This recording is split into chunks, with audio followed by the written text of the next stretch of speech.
qaar ka mid ah dadweynaha magaalada Cadaado ayaa maanta salaada ciid ku wada tukaday goob fagaare ah iyadoo dhinaca kalena ay jiraan qaybo ka mid ah dadweynaha magaalada Cadaado oo aysan maanta u ahayn ciid gudoomiye ku-xigeenka degmada Cadaado Nuur Yarow Xayle oo tukashada salaada kadib goobtaas ka hadlay ayaa dadweynaha reer Cadaado u diray fariin la xiriirta dhanka nabadgelyada kala rabnaa ummadda reer Galmudug iyo gaar ahaan reer Cadaado inay ammaankeena si guud u ilaashano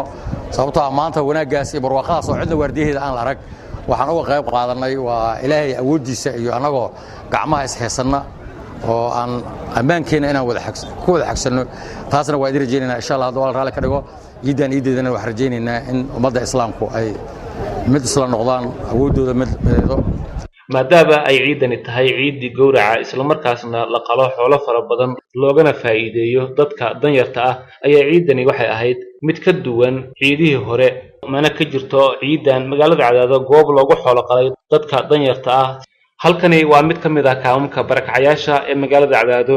dadka halkan ku nool oo la hadlay warbaahinta qaranka Soomaaliyeed ayaa sheegay in ciidihii hore ay jireen hay'ado dadka danyarta ah u xoolo qali jiray balse ciidan aysan waxba ka arkin maya nalooma imaan waa sugayna in loo yimaado hoos waa in loo soo fiiriya nalooma imaan wali ma ana iidin caruurta iyo iid male iidan sugayna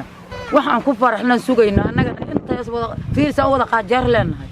wax iidaho haatan na soo gaaray ma jiraan oo meeshan maaragtay naga soo gaaray ilnaba ha yaraatee